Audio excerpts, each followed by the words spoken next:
Imagine a country where 99% of its territory is ocean. A place where the highest peak rises just 6 feet above sea level, and where every single inch of precious land belongs entirely to women. Welcome to the Marshall Islands. Scattered across the vast Pacific, this tiny coral nation feels like the absolute edge of the earth. But do not let its fragile beauty fool you.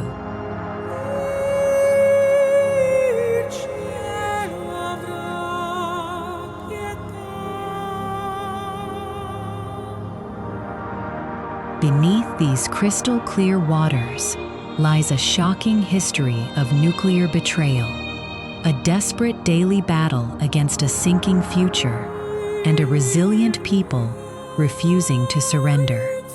Let's dive in. To truly grasp the breathtaking reality of this nation, you have to drastically change your perspective.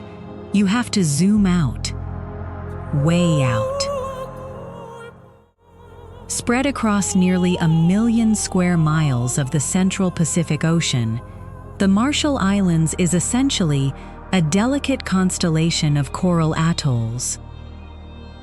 But here is the stunning catch. The actual, solid landmass is practically an illusion. If you were to take every single speck of Earth in this entire country and stitch it all together, the total area would barely be larger than the city limits of Washington, D.C. To understand the Marshall Islands, you must first understand its impossible geography. The nation is completely devoid of mountains, valleys, or deep continental bedrock. Instead, it is divided into 2 delicate, parallel ribbons of coral atolls. To the east lies the Ratak chain, which translates to sunrise, a line of islands holding back the crushing weight of the open sea. To the west lies the Ralik chain, the sunset, another fragile barrier mirroring its partner. For thousands of years, ancient navigators did not conquer these waters, they listened to them.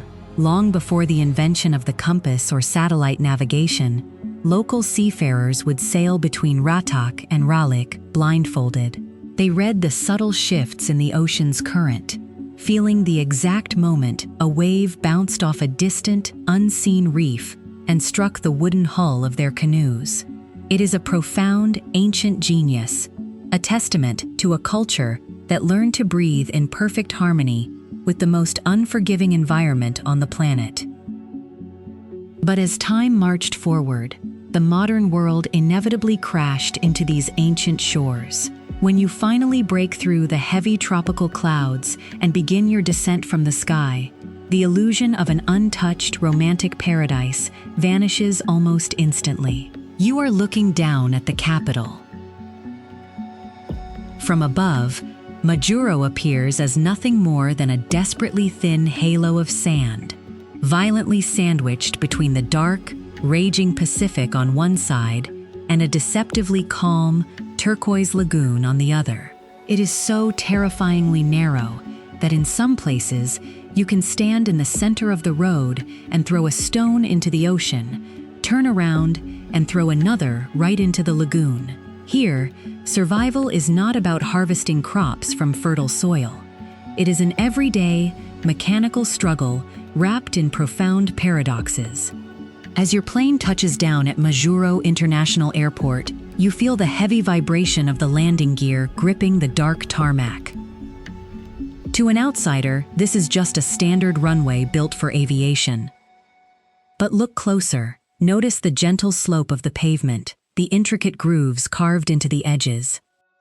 In a nation with virtually no natural freshwater lakes or deep underground aquifers, this airport is not just a portal to the outside world. It is the single largest water catchment system on the entire atoll. Every square inch of this black asphalt is meticulously designed to capture the heavy tropical rains, funneling millions of drops into massive holding tanks. When a drought strikes and the sky turns blue and merciless, it is the rainwater harvested from the Majuro runway that keeps thousands of people alive. It is a hauntingly beautiful metaphor, a modern runway built for taking off, acting as the very anchor that keeps a population tethered to life. If you follow the curve of the single road away from the airstrip, the sound of crashing waves is soon overpowered by a different kind of roar, the deep, mechanical groan of global commerce. You arrive at the port of Majuro, a deep-water harbor that feels entirely out of place on such a fragile strip of coral. The air here is thick with the smell of diesel and sea salt. Towering cranes move steel containers, and the water is choked with massive commercial vessels. Here lies the ultimate geopolitical irony.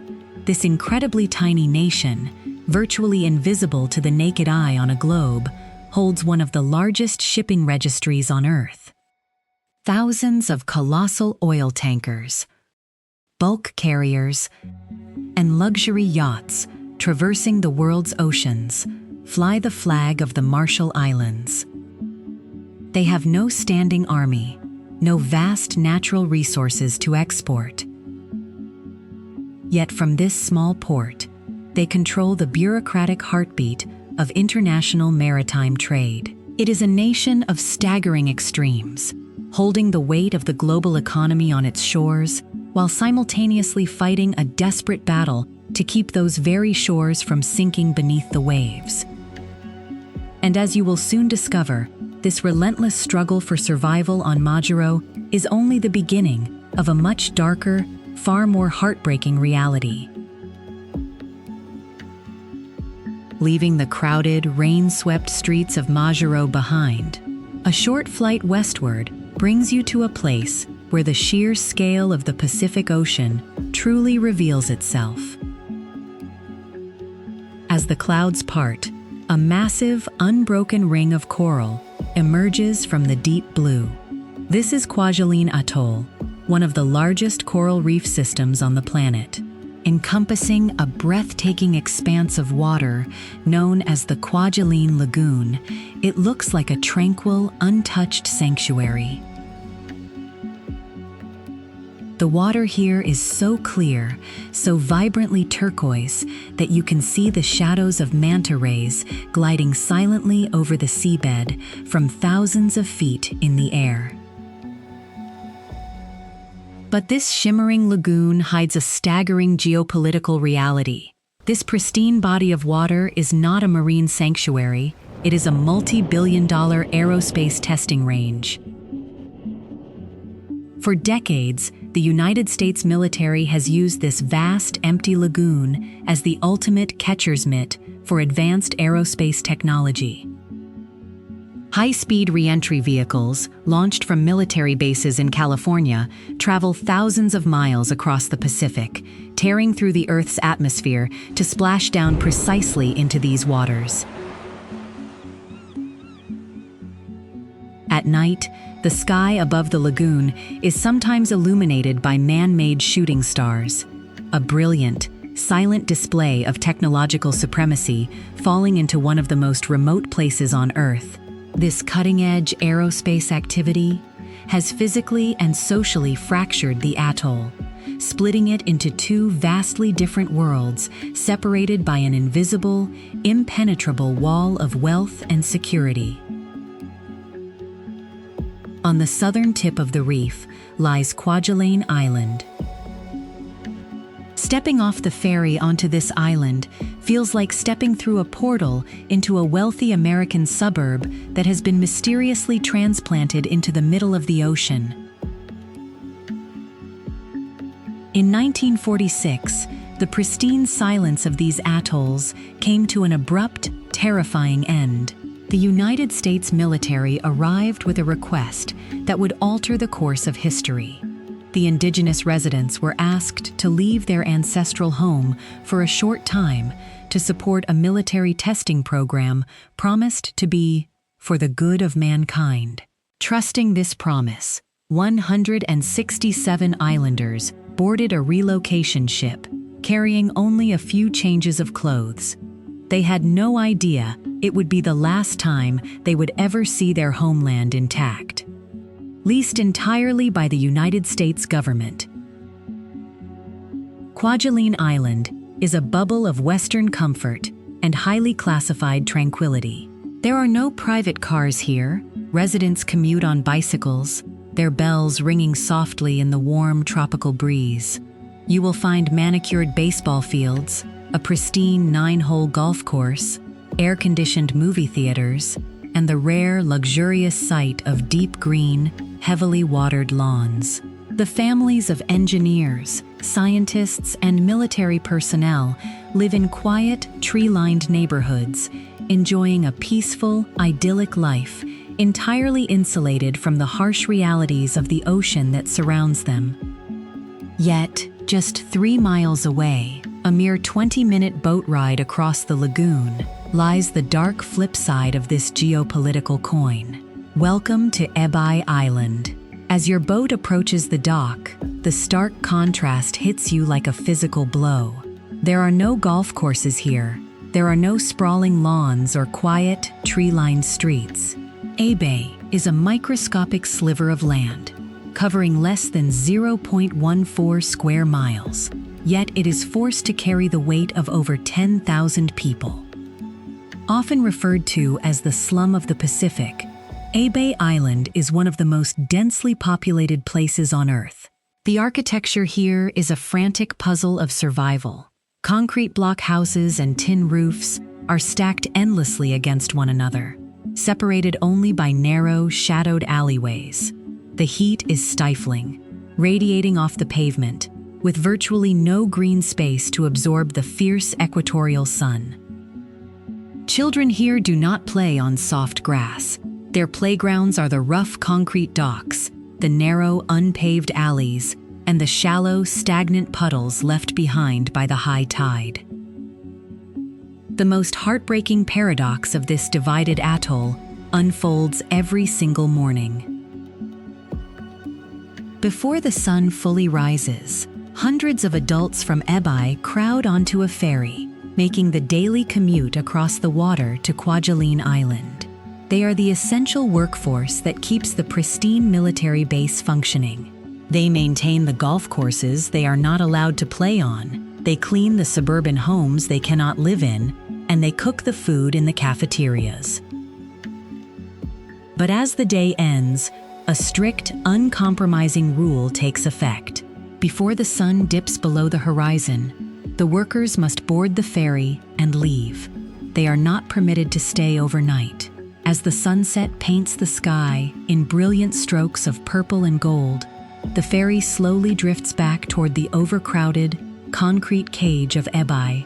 They watch the quiet, illuminated streets of the military base fade into the distance, returning to the suffocating density of their own island. Why are so many indigenous people crammed onto a single, tiny island? Why don't they simply return to the spacious, ancestral islands of their grandfathers? The answer to that question lies further north, hidden beneath the waves, a dark, radioactive legacy that forever altered the DNA of the Pacific.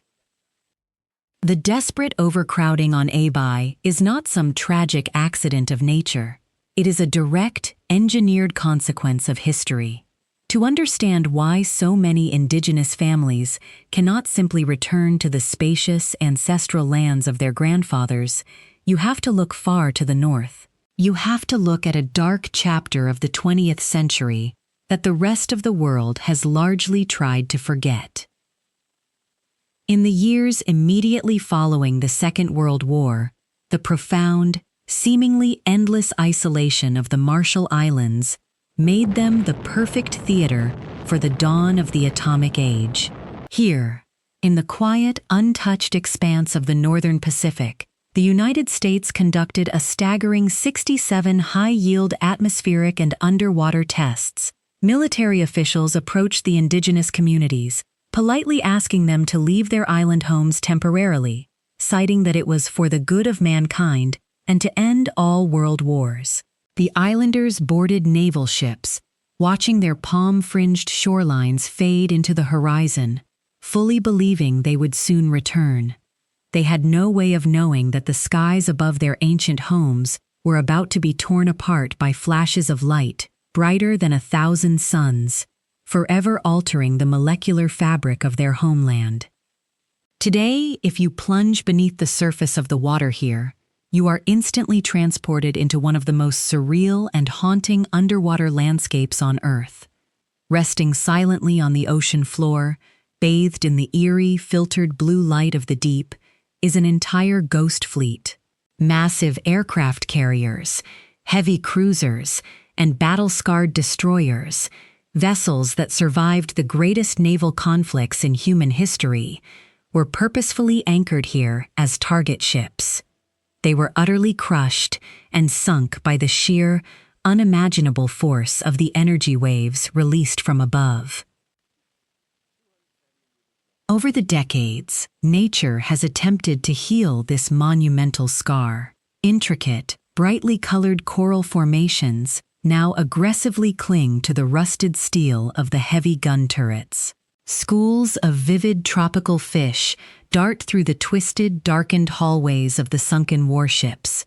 It is a breathtaking, almost poetic paradox, a thriving, vibrant marine ecosystem blooming directly on top of the ultimate instruments of human destruction. But while the ocean has managed to bury its scars beneath a blanket of coral, the legacy on land is impossible to hide. Traveling westward across the open water, you eventually reach a desolate strip of sand where the heavy, humid air feels intensely still. Emerging from the sparse vegetation is a massive, unnatural structure that looks like a crashed flying saucer from a dystopian science fiction film. This is a monumental hemisphere of thick, gray concrete, pressing down heavily onto the fragile reef. It was constructed in the late 1970s during an immense, frantic environmental remediation effort. Thousands of military personnel spent years scraping away the irradiated topsoil and gathering twisted debris, dumping it all into a massive crater left behind by one of the detonations. To seal away this lethal cocktail of elements, they capped it with hundreds of massive concrete panels. To the locals, it is known simply as the tomb. Standing beside this massive dome, the terrifying reality of the situation sets in. It was only ever designed as a temporary fix, resting directly on the porous coral without a sealed, protective bottom. Now, relentlessly baked by the equatorial sun and battered by a rising ocean, the concrete skin is beginning to show hairline cracks. With every high tide, the seawater washes against the base of this coffin, threatening to slowly leach its toxic contents back into the pristine Pacific. This dome is the grim reason why displaced generations remain trapped in the concrete alleys of Ebe. The unimaginable energy unleashed decades ago transformed vast swaths of their rightful homeland into permanent exclusion zones. These are the lost territories, places where the coconuts cannot be eaten, the groundwater cannot be drawn, and the soil cannot be farmed. They are ancestral homes, frozen in time, bearing an invisible, lingering footprint that will outlast human civilization itself. The people of the Marshall Islands sacrificed their land for the technological advancement of the globe, yet they were left holding the heavy, broken pieces.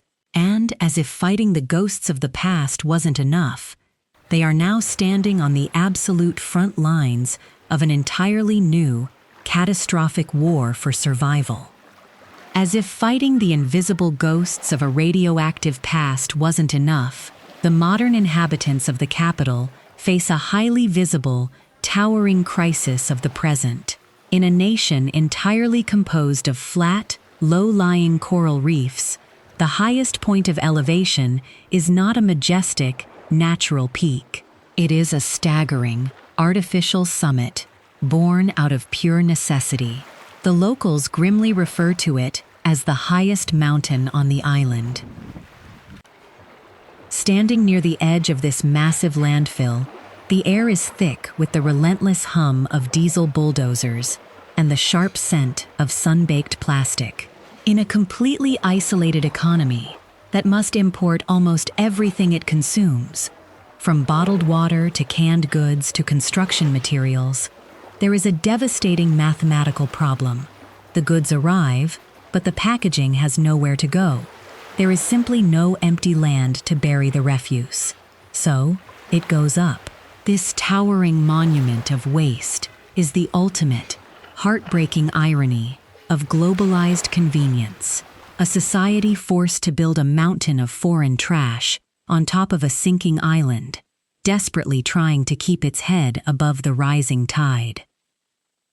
But to view the people of the Marshall Islands solely as passive victims of geopolitics, globalization, and climate change would be a profound, fundamental mistake. If you want to see the true, unbreakable soul of this nation, you have to leave the concrete and the crowded ports behind. You have to travel far beyond the capital, venturing deep into the remote, scattered jewels of the Pacific. Here, the chaotic noise of the modern world fades entirely, replaced by the rhythmic rustling of palm fronds and the deep, steady breathing of the ocean. This is where the ancient heart of the culture continues to beat with fierce determination. In these remote communities, society is still fundamentally matrilineal. Women hold the sacred rights to the land, passing down ownership and authority through generations of daughters. You can find them sitting in the cool shade of the coconut groves, expertly weaving intricate jacqueline mats from pandanus leaves, their hands moving with the muscle memory of centuries.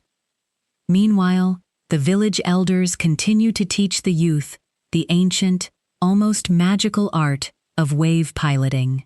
They sit on the beaches, singing traditional ro-ro chants, rhythmic, poetic maps passed down through oral history.